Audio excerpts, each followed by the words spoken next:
here's my response video. Now, right off the bat here, I'm seeing that he pulled up the Encyclopedia definition of atheist as opposed to, I don't know, any other one. If you actually go to the Stanford Encyclopedia website, I think you'll find that there's more than one answer. Not just that one. I'll tell you right now, if it's the denial of the existence of God, then that kind of assumes that God's there in the first place, which really defeats the purpose of an atheist's position.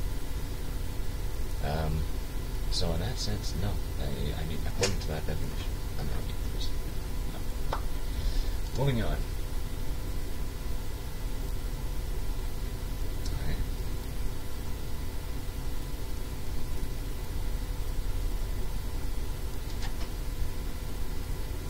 You want to ask atheist questions and find out why we believe in what we believe.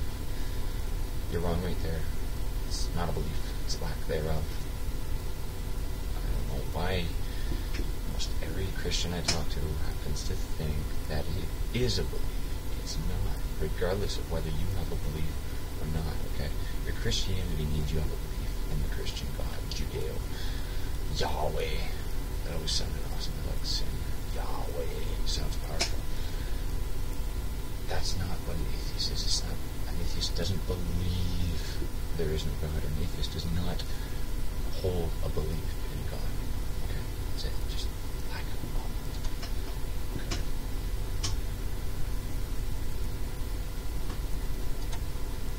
That's awesome. I love that. Which came first, the chicken or the egg? To be honest with you, they both evolved. Now, I'm not a professional in this. I'm pretty sure that mammals give birth to like moving around living offspring, and an egg indicates that it's not a mammal. That's about as far as I'm willing to go on this one in a public forum, really. I would say technically, I mean, this is obviously a stupid argument because it's a never-ending one, but I would like to say every chicken has to have come from an egg, so therefore the egg came first. But yeah, no, I mean, you had to have a chicken to lay the egg, and I understand the argument. It's a stupid one. Oh, do you? How convenient for you. Oh, it says that. Does Genesis literally say which one came first, the chicken or the egg? Because I don't remember reading that part. I've read it, Genesis specifically, at least 30 times, in different versions. Okay. Huh? Okay. And other books, other versions of the Bible. I don't ever remember it literally saying which one came first, the chicken or the egg. You scientists, you really don't know anything about science, do you, buddy?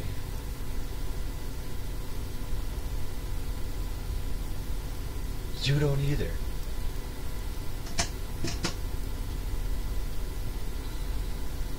Yeah, I kind of just said that.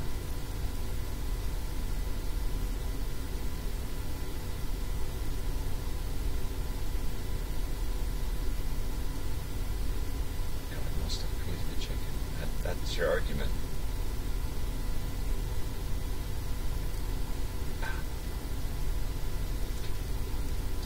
Don't you think it's also possible that God created the egg that the chicken hatched from? I contemplated on that one, did you?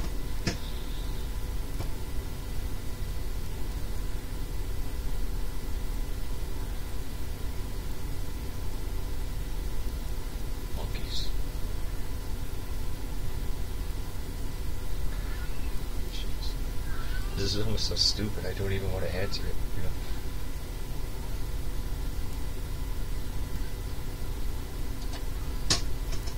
Honestly, if you want to ask atheists these questions, just look at any other creationist argument debunking, okay? If you actually think we came from monkeys, then you have a lot to learn about evolution.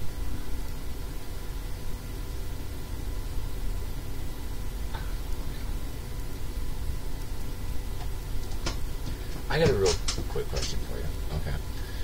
When you consider how many planets just in our solar system, let alone our galaxy, let alone other galaxies, how many planets do we know about that can sustain life? Shut up, Trixie. She's deaf. She can't even hear me. How many planets do you know that can sustain life? I know of one. So, when you're picking planets for life to evolve on, which one do you think is logical for life to evolve on? Do you think we're going to evolve on Mars? Although, that's another weird argument in itself. I mean, realistically, we could have evolved on Mars, but we would have evolved differently. You know, naturally growing to our natural surroundings and adapting and whatnot. Perhaps air wouldn't be what we breathe and live off of, etc. But, yeah, no, the way we are, okay, it's perfectly logical to assume that Earth is the only planet that we would have evolved on. Okay. Yeah. Okay. Yes. Moving on. Third. Yes, I do believe I will go somewhere. I can rest on almost absolute confidence that when I die, I will either be cremated or I will be buried in a coffin. And slowly, as hundreds of years goes on, as long as nobody does enough research on the origin of their history, I probably will be forgotten too. It's kind of a sad notion to think about, I know, but that is reality. That's kind of the world I live in, just so you know.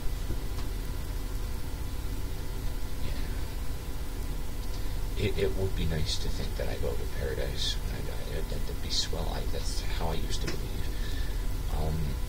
Fortunately for people that do seek knowledge and truth, which is a word that you guys seem to steal quite often, belief in heaven is just not really possible. Not in the way that it's been presented in religious scripture. Okay.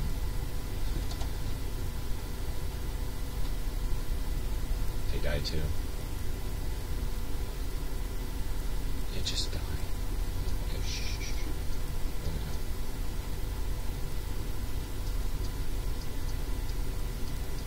Okay, for going Christians or something like this.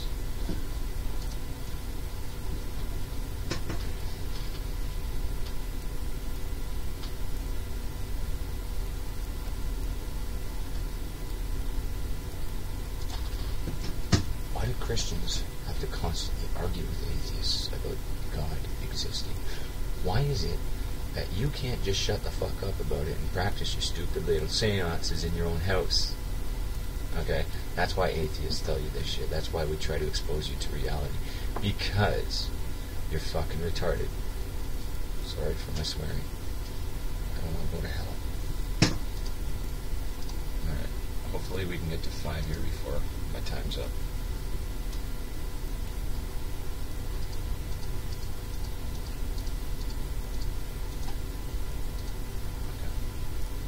Fifth and final question. Because I was raised a Christian,